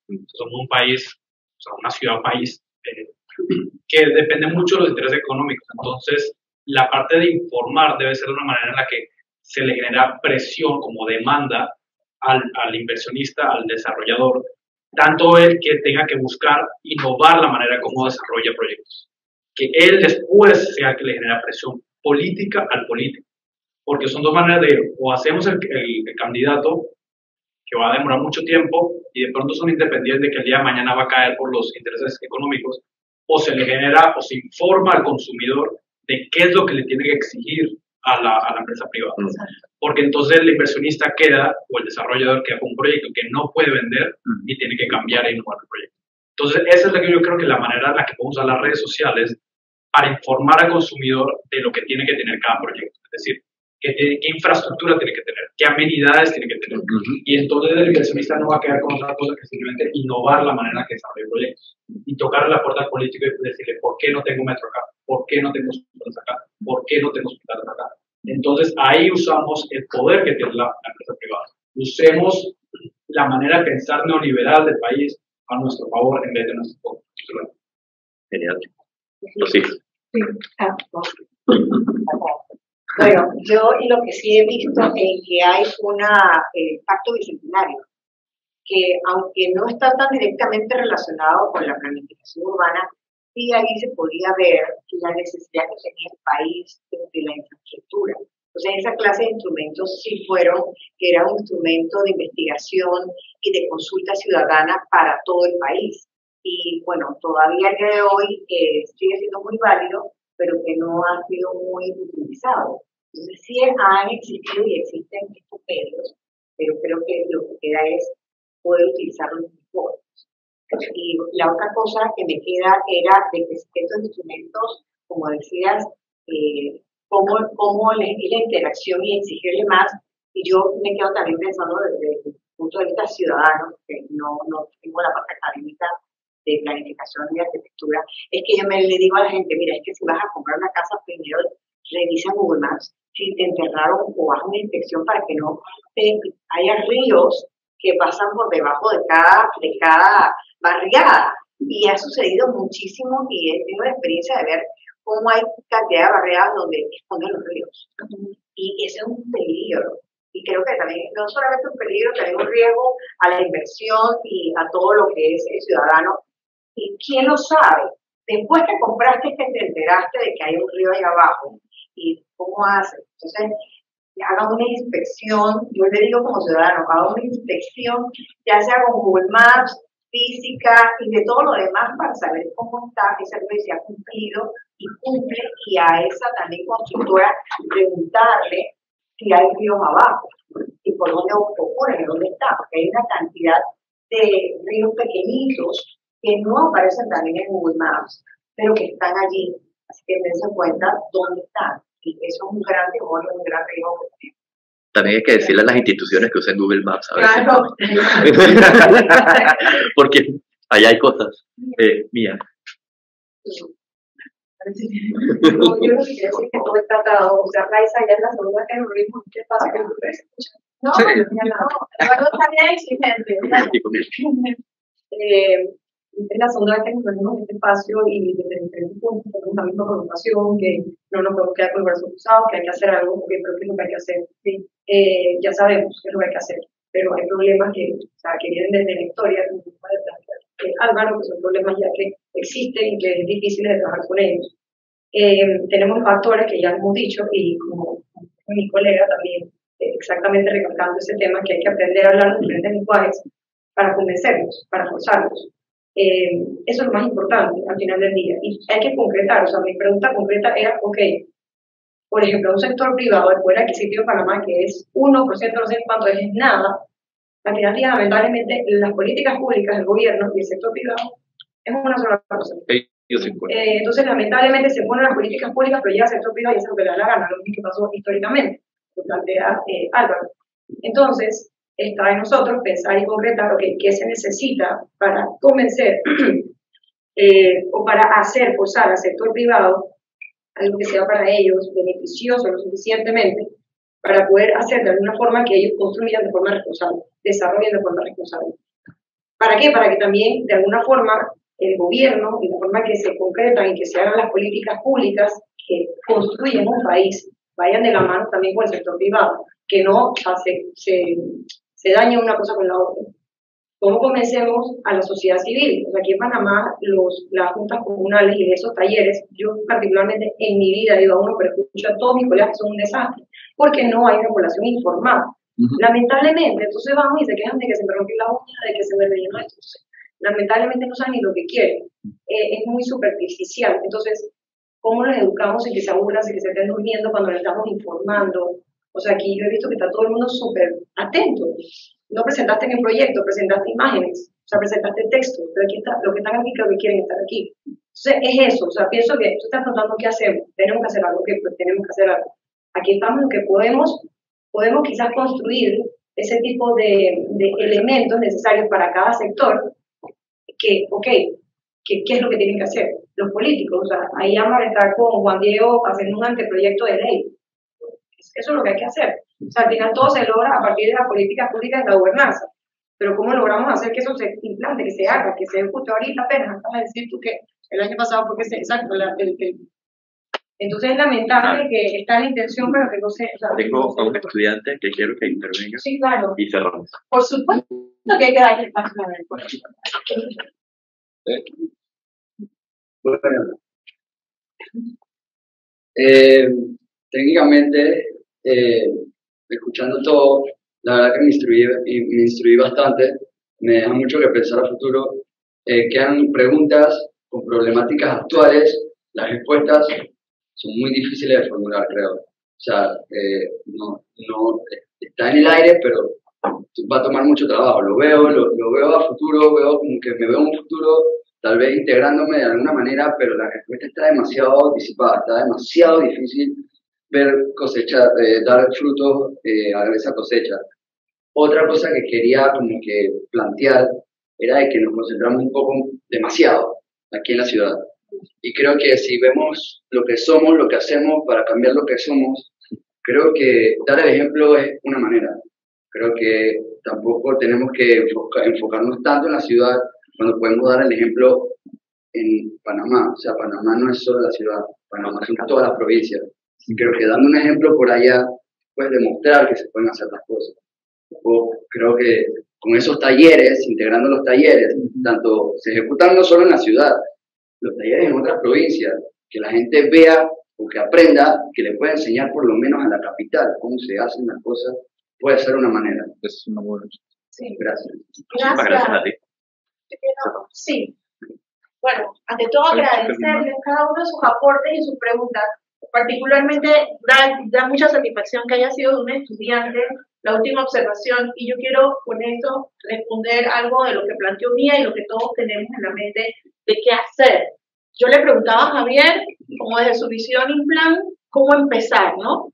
Pero lo que sí les quiero comentar y compartir es que esto que estamos haciendo hoy es nuestra primera apuesta desde SINC al qué hacer. El Centro para la Integración de la Naturaleza y Ciudades lo creamos exfuncionarios municipales porque entendimos la importancia de la gestión integrada de territorio, de la participación ciudadana y la planificación. Nosotros podríamos estar ahorita cada uno en nuestras firmas, en nuestros quehaceres, trabajando para nuestro beneficio, pero parte de nuestro interés es que esta preocupación compartida, hacer esta catarsis para arrancar. Porque el problema que no se identifica no se soluciona. Todos coincidimos y identificamos un problema. Entonces, todos podemos ser parte de esa solución. Creamos este esfuerzo, por eso nos aliamos con ISMUS, que lo identifica también. ISMUS está preparando profesionales para la ciudad y ve con suma preocupación que ese resultado en la ciudad no se puede estar viendo. Entonces, ¿por qué generamos esta alianza? para generar estos espacios de formación. Con el conocimiento que tenemos que hacer, actuar. Porque como dice el hombre araña, cada gran poder es una gran responsabilidad. Nosotros con la información tenemos poder, entonces tenemos la responsabilidad de transformar. ¿Qué queremos hacer después de esto, Mía? Estos espacios de formación van a ser permanentes. Estamos organizándolos junto con ISMUS y Ciudad del Saber.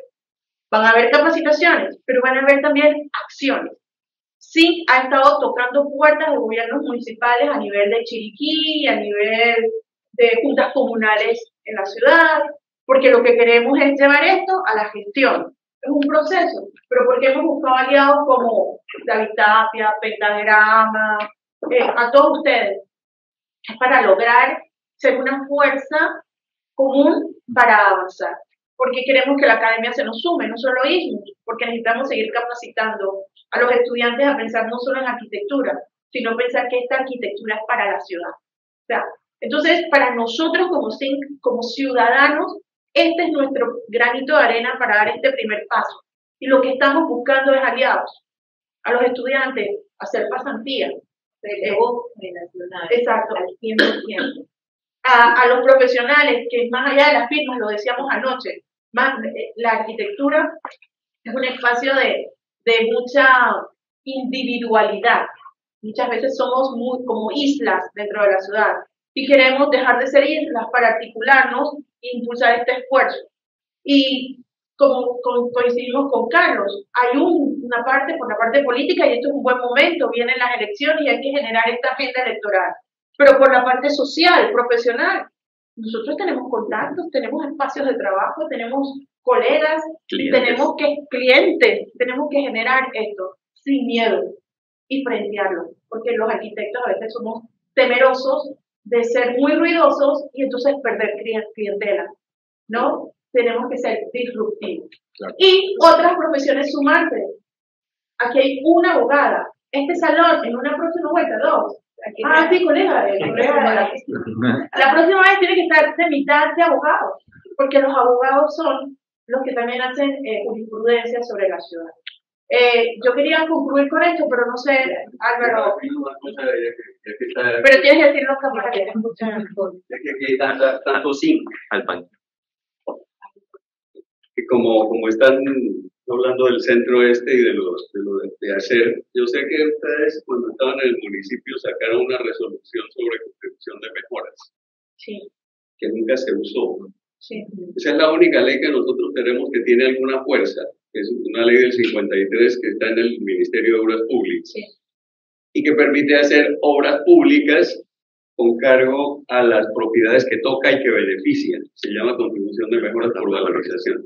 Es tal vez el único instrumento que tenemos en un marco legal para la ciudad que es completamente inerme de posibilidades. Esa es la única que hay. Okay. Entonces, si el municipio existe, creo que la tumbaron.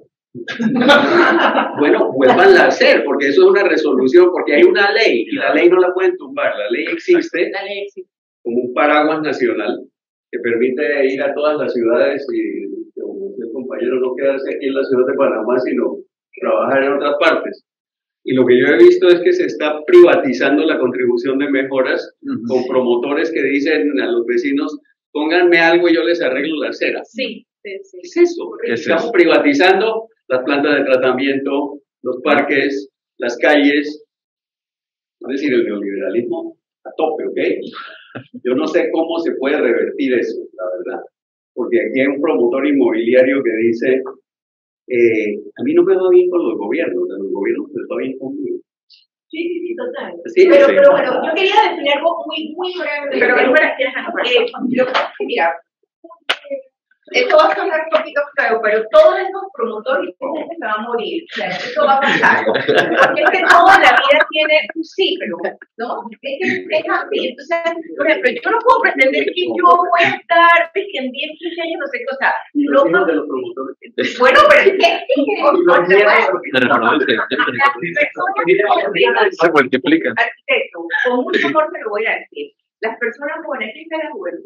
Se sienten colágeno. Las personas jóvenes tienen otra forma de pensar. Hay otras ideas, hay que han nacido en otro ambiente, lo que es fabuloso, porque cada generación tiene su parte buena y su parte no tan buena, y digamos que pues esa generación que está ahorita mismo, que tiene 40, 50, no sé qué años, dentro de poco, pues ya sabemos, ¿no? Van a pasar a esa otra etapa. Entonces, ustedes, que son los jóvenes, es su lugar, es su ciudad, y ustedes son los que van a tener que lidiar con eso. Yo no, porque yo, pues, primero Dios puede andar por ahí, ¿no?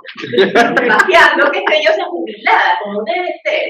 Pero, ¿qué pasa? Ustedes tienen su responsabilidad como que a más largo plazo. Es el momento de que digan, tú sabes que, ok, yo soy arquitecta, pero yo tengo que saber algo de urbanismo, yo tengo que saber algo de legislación municipal, yo tengo que saber qué es la descentralización. Ah, no, lo que pasa es que hay una junta comunal, eso que a mí no me importa, eso suena como a viejo, a que esta, no sé qué. Es verdad.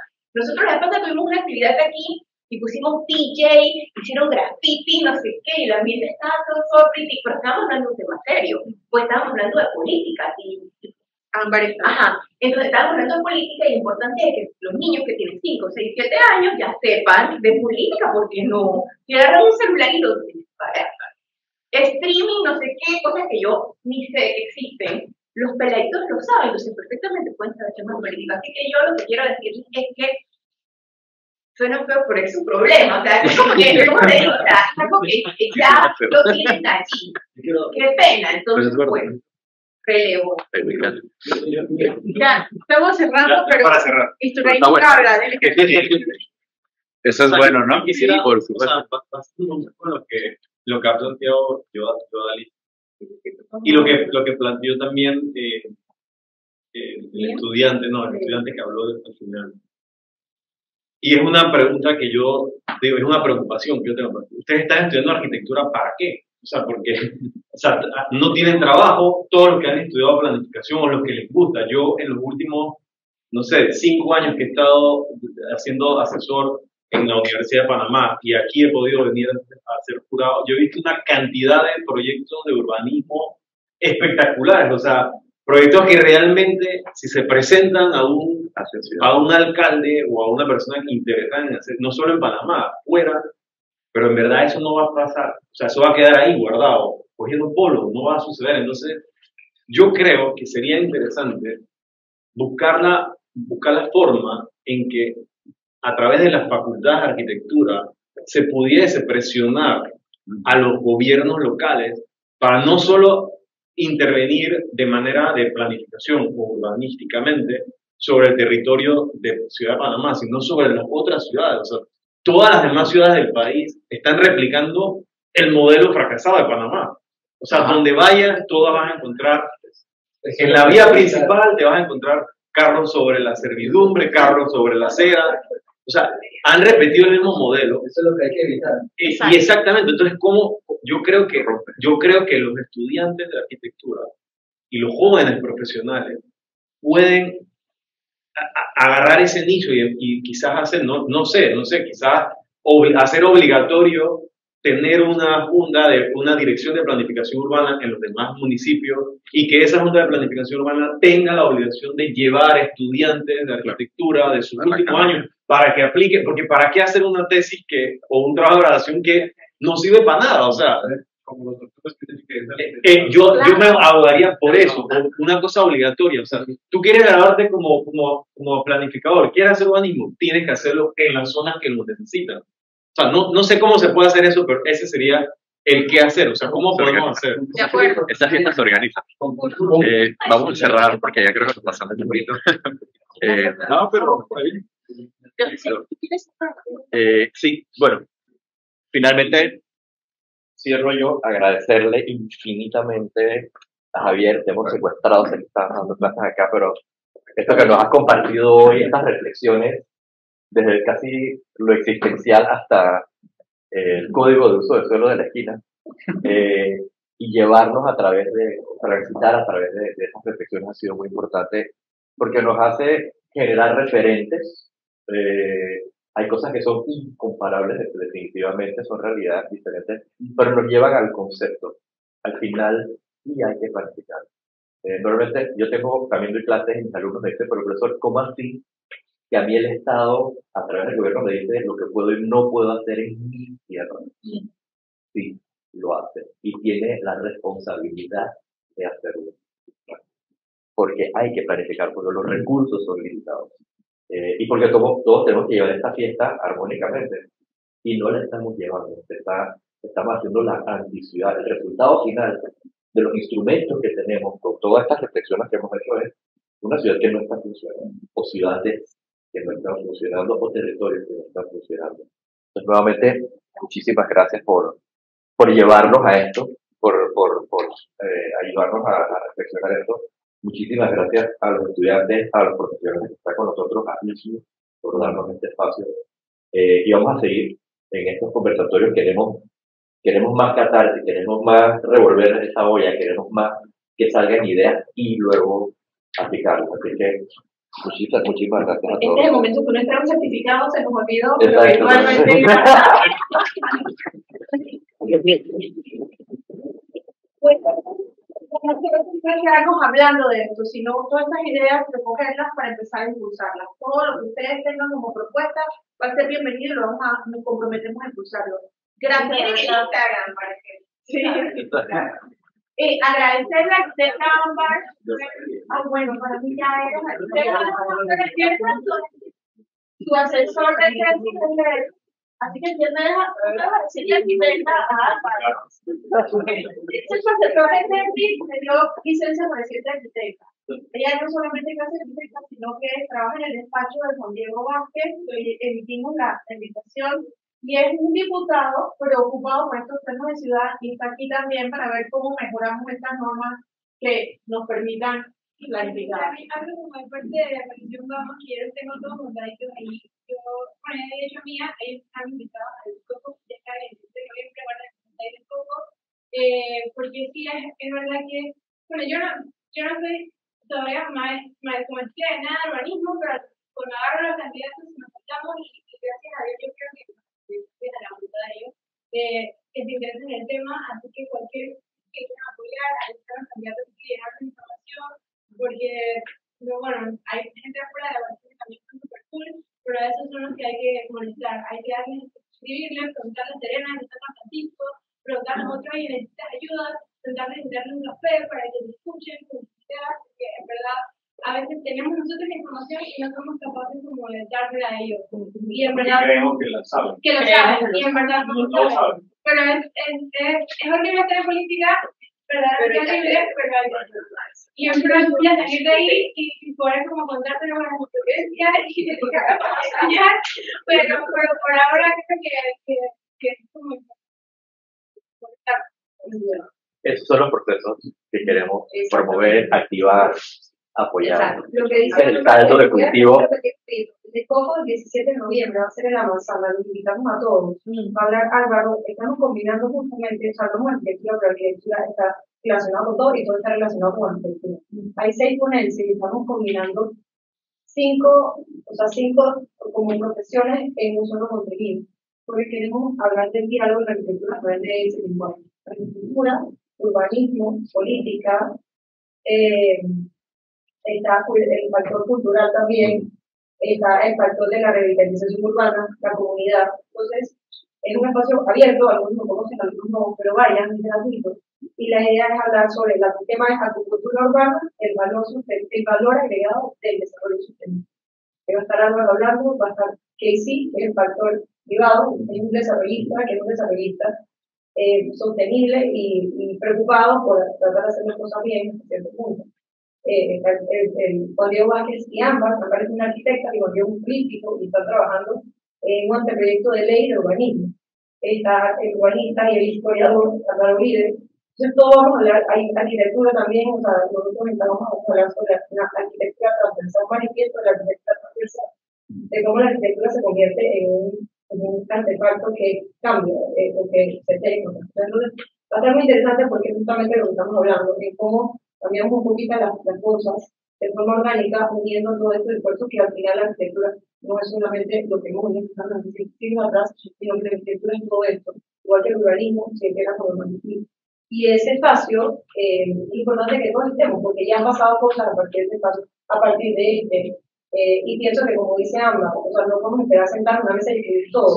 Las cosas tienen que ir pasando a partir de sentarte con alguien a tomar un café, ya conectarte con la persona, ya generar un cambio. O sea, y así van pasando las cosas. O sea, la vez pasada estuvimos en Taller Semillas, en una entrega de Taller Semillas de Cerro Patacón. El tema era Cerro Patacón y de vertedero. Y tuvo un representante de la ONU ahí, estuvo Serena Bamas ahí. Ya ahí hay un cambio. A partir de ellos, a partir de lo que estamos viendo, a partir de los estudiantes. Entonces, esas cositas son importantes que vayan pasando de esta forma y que también nos vamos a juntar aquí y se aterricen las cosas en un papel, en una gestión, en una ejecución de la acción de las cosas. Bueno, muchas gracias. Buen almuerzo, gracias.